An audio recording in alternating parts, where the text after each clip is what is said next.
Well, here we go again. And apparently, the weatherman lies. I think I said 3 days worth of rain. It's a week worth of rain. So, I'm doing make work program type jobs. So I've peeled all the carpet out.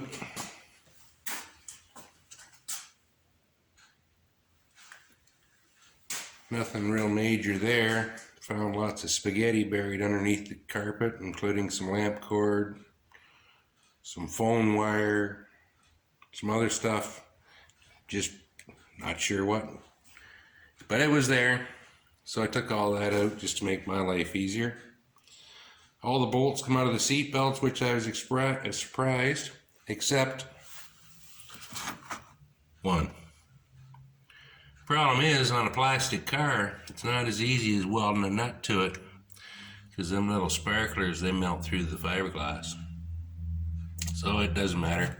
One way or another, it will come out.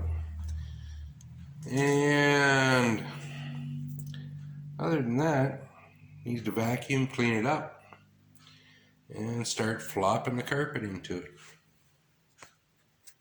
And something about getting some rain, and if you look between the two trees past my pond, it's not actually a pond, you'll be able to see the geese back there that think it is a pond. Been doing a little multitasking today. I had the lower dash pulled out of the right hand side of the car anyway, because I had to do that to get to the hinge bolts, and the wiring was a bit of a rat's nest up in there. And here's some more of the spaghetti that I took out. And if you notice, stuff like this, inside of about a foot, it changes color 3 times. And this is just kind of spare parts. Really not sure what it was supposed to do. And there's another one in there that... So they seem to have been wire challenged. They just used whatever they got. So anyway, what happened is, take you around this side, is I cleaned up all the wiring up in there. Because, or well, one of the other reasons is, I don't know why I thought of it, but I turned the radio on and the radio didn't work. Lights come on, nobody home. And so I got playing around with it, and of course that center section had to come out for the console. One thing leads to another. It got new speakers. And from there I thought, well, we might as well fix all the lights in the dash, or in the center console, whatever you call those. So they now all work.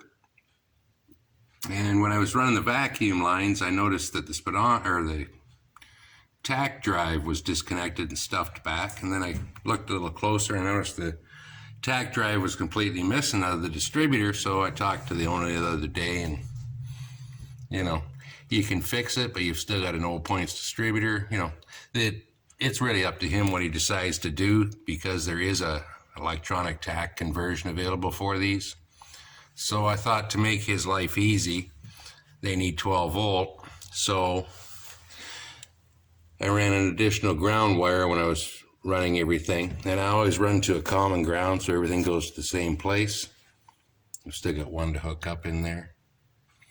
And I grabbed power off the neutral switch, because that is a switched power, and I thought it would be fairly clean, because usually a lighting circle will be all lights, so you're not going to get any static, because apparently Corvettes are bad for static and feeding back through the radio. Hard to believe, eh? Anyway, I'll take you around the other side and I'll show you over there. Just before we leave here, this is the hidden antenna. I don't know if you remember, way back I filled in the hole where the antenna actually mounted. And in my garage here, usually a radio won't pick up anything. So when I got the radio to work, and it actually had speakers, turned the key on and suddenly there was sound and there was actual voices. And this thing actually tunes inside of the garage. I'm really impressed. Anyway, I'll take you to the other side. So over on this side, you'll see this plug up in here. It was a plug to nowhere. it was laying underneath the console like that. So I checked and I grabbed power off of here, because what they had done previously is cut into that wire and just wrapped it around. So I thought I'll put a spade connector on and we'll grab power out of there to feed the radio, because it doesn't feed on a circuit of its own. You can see the fuse holder up in there. And then these two wires here are the ones I said about running for the TAC if he decides to go the electronic route. Then they're already fished in for him. Make life easier. So everything that I've fixed up the front here, that's been two-legged damage. And then if you look back a little further, I just happened to see this one not long ago. Get down in here on this one. I'm kind of guessing that one is four-legged damage. So I'll get that one fixed up too. Didn't see anything else. And as you can see, I've been putting carpet in too, so I get pissed off with one and I just move to the other, and then I go back and forth. So anyway, the front two, the footwells and under the seats is the hardest part in one of these, so I thought I might as well start there. Get the aggravation level up there. So they're actually pretty much trimmed, ready to go. All the edges are cut. Gotta get my kick panels in yet. And then move to the back. So I'll bring you back later. In a normal world, the front would be the difficult section to do, but it turns out I was wrong again. And I know it seems like days, because it has been. That's how long it's taken me to get this carpet in. It's not that friendly, to be honest with you. The difficult part is the back sections. Looks dirty on cam, but I did vacuum everything. Anyway, I don't know how many hours later, but it is all in there.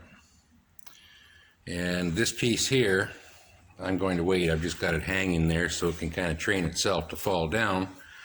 But I'm going to wait to put that in, because I'll take you over and show you.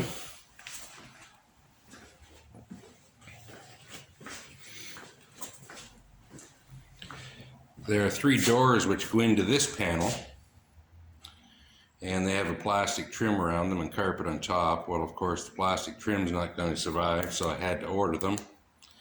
And you can't get them in the right color, so I've ordered the dye to go with it. And I thought, since it's out, the frame, you know, it's showing some miles, so I might as well dye it too, make it all match. And also, this front section of the console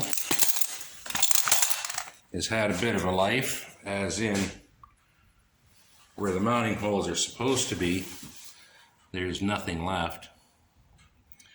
So I found that you can buy this inner plastic shell here. So again, I've got one of those on order.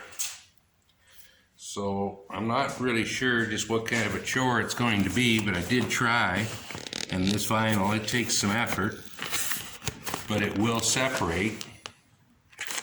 So I'm hoping to peel this all off in one piece. I'm sure it'll take me a little time, but I've heard something about patience, which I don't have a lot of. We shall give it a whirl. Peel that off, put it onto the new one. And then this is the rear half, which the front half is a vinyl, the second half, or the back half is some sort of spray-on finish. And you can see the difference in the two colors. I'll put them like that. They're not even really close.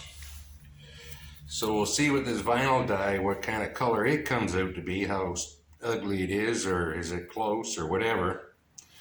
And I might spray the back half of this console as well. So, carpet's finally in, and Friday, still having a little trouble believing this one myself.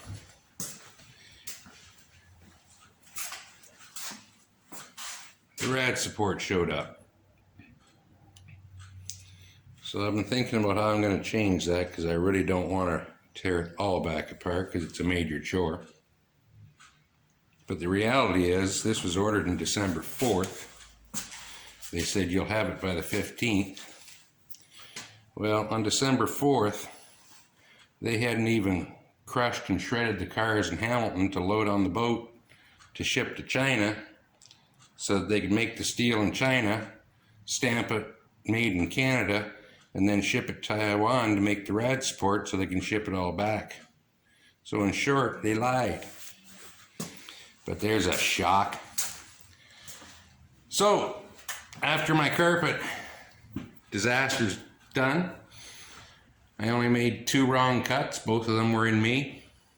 So I guess that's a win. I got grass to cut. So thanks for watching, and we'll catch you next time.